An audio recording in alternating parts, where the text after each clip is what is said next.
Well, luckily for you, Lorenzo, it's a prominent touring car circuit, and our producer in the background is a prominent touring car Yorkshireman. But regardless, we have the starting grid for your PCDC and TeamBRIT 6 hours of Brands Hatch, and let's go through it. 49 cars will be taking the green flag today, and on the front row is going to be Ferris Stanley for Satellite Racing GT, putting in the fastest time of the qualifying session at a 1:18.038. Paceworks Williams, Jim Esports, and Josh Thompson will start on the outside of that front row. Row 2, Revolution Sim Racing Blue and Full Send Racing number 79 will get let loose around Brands Hatch, an iconic circuit for motorsport racing in the UK, for what is, in my opinion, the best cause in motorsport in the UK. Onto the front straightaway, it's all the field in the hands of Satellite Racing GT, and we are green in the PCDC and TeamBRIT. 6 hours of Brands Hatch. They're fanning out 3 wide, 4 wide, 4, 5, 6 rows back, but through turn 1 for the first time. Satellite Racing will get clear. The next car in line as they work now up in towards Druids, and we have a 3-car scrap for the lead. Patrick Hahn has checked in. Something we didn't talk about through the first round of pit stops was the pit strategy. We weren't expecting anyone to really risk it, but your top 2 actually did. They are on double stinted tires, both Pacework Williams Jim Esports and KC Racing Esports. Revolution Sim Racing Blue is on fresh rubber, so they were on pit road for about an extra 30 seconds, but that has paid off in dividends. They come off the final corner. Does that number 11 Ferrari, new tires and a full head of steam in towards turn 1, eyeing up the inside, but no, Patrick Hahn's going to be patient. Is the move going to come down in towards Druids? Should be able to get a better run now, especially the patience that actually in front. The 269 doesn't get a good run. 3 cars all scrapping for position. The 226 is going to hold on to second, but not for long. The number 11 up the inside into Graham Hill Bend. Patrick Hahn takes that second spot away. Josh Thompson costing that KC Racing Esports position first. But now it's going to be the situation that maybe Keith Camarelli can reel in Josh before Patrick Hahn gets to him. They work down this middle straight on the run towards Pilgrim's Drop. You can see the overspeed, and Thompson's going to go defensive right to the middle of the racetrack.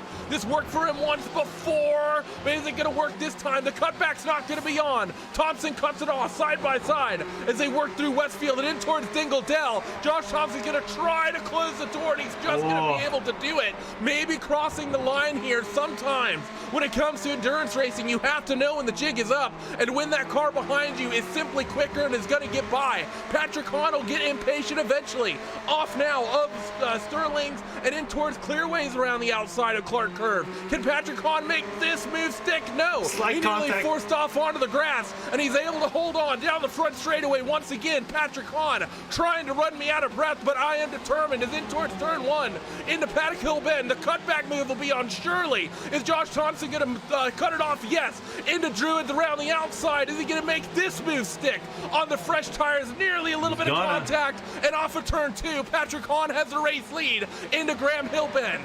Let's do some RaceSpotTV fan immersion on board with Patrick Hahn, your race leader of Revolution Sim Racing Blue. We'll be back in a couple here at RaceSpotTV.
Well, excitement has been the name of the game here at Brands Hatch in the PCDC and TeamBRIT. 6 hours of Brands Hatch. We've had, I believe, now 3 or 4 different race leaders, and well, with every single lead change, there's more or less been an incident to go along with it. Right now, that's Revolution Sim Racing Blue sitting at the top of your timing sheets at the first round of pit stops. They opted to go for tires. Bulk of their competition near the head of the field did not. They chose to double stint, and it definitely has paid off through this second hour for the number 11 Revolution Sim Racing Blue car, as they're out to an 11-second lead over their rivals of KC Racing Esports. German Sim Racing Red rounds out your top three. Satellite Racing GT, your pole sitter, and a 1 point leading this event. They currently find themselves P4, 16 seconds off the race lead, and Revolution Sim Racing Red will round out your top five. 3.5 hours has just kicked off the clock here at Brands Hatch in the PCDC and TeamBRIT. 6 hours of Brands Hatch. Middle sort of pit stop strategy currently working his way through, and we're going to do a bit of a full field rundown. Right now, the 333 German Sim Racing Red machine who leads. Nick Schutz-Wiserman currently behind the wheel of that race car, but are they on the right strategy in that Ferrari 488? Currently, what they're working is a double stint. Every couple hours, they're only changing tires once. Compare that to their main rivals who sit in the second spot, Revolution Sim Racing Blue. They're taking tires at every stop. That means it's going to be an extra minute and a half over the course of the event that they're going to sit stationary on pit road, but they're circulating around the racetrack at about a second to a lap quicker than the 333 right now ahead of them. That gap has come down about 4 or 5 seconds since we had our RaceSpotTV fan immersion about 10 laps ago. Possibly the most important sequence of pit stops of the day. Fabio Underdress pulls down on towards pit lane. Remember, it was full service last time he was on pit road. We're expecting fuel only this time, Lorenzo. That'd be consistent with their strategy all race long. And Revolution Racing, they will inherit the lead as they pull into turn one. Actually, a driver swap. Nick Schutz-Wiserman is going to get back in the car. Actually going to be a full stop, and I don't think they quite they didn't cut the fuel as close as they could have there, Lorenzo. I see 1 minute 2 seconds on the stop for both fuel and tires. Let's see. What's Patrick Cohn going to do this next trip around the racetrack? I think a pit stop is very likely in the works. He's going to be one of the final cars that we're expecting to see come down pit road. Only other car really, I think, is Satellite Racing GT. KC Racing Esports 2 is not yet come down pit road, I don't think, but final pit stop for Patrick Cohn. Let's see what they have on the cards in terms of strategy. Down on towards pit road. What do you got? No, I was going to say, meanwhile, German Sim Racing Red just coming into Surtees right now, so if it comes down into a neck-to-neck battle, it will come down to the wire, as you can see on the track map. Track map on screen, you can see the leaders stop. They have not, actually no, they did do a driver swap. Jason Dyer getting into the race car. This is interesting, and this is going to mean that it's going to be a minimum of about a 30-second stop for them. I'm not going to love this if they jack this car up and slap new tires on it, especially on top of taking Patrick Hahn, who's been the quickest all day in this car. 30 seconds or so of fuel, it will roll. 31 seconds of fuel, that's going to be roughly a full-ish tank, but they will have the race lead, and they will have a considerable lead, Lorenzo. Roughly 30 seconds is going to be the margin, I think, maybe closer to 20. We'll wait for our timing to get updated to confirm that, because it'll take a moment with them cycling back out onto the racetrack. But Revolution Sim Racing Blue, with 45 minutes left to go in the race, will lead here as they work off a Graham Hill bend. The lead as they run on the racetrack, 19.7 seconds. So with that, as we're in a situation now where the second place running car is chasing down your race leader, we have to start monitoring lap gaps here, Lorenzo. Right now, the gap on the racetrack between P1 P2, we'll bring the graphic up live, 17 seconds, pretty much even, and you can see on the bottom right hand of your screen the way the laps have been closing in for that second place running German Sim Racing Red car. Been, about consistent at about a half second a lap, Lorenzo, which means it'll take him 34 laps to reel him in. I'm showing that we have roughly 34 laps of this race. So the way it's going right now, if the pace doesn't change in favor of German Sim Racing Red, it's likely going to be pretty dang close to about a last lap pass is what that 333 will have to work.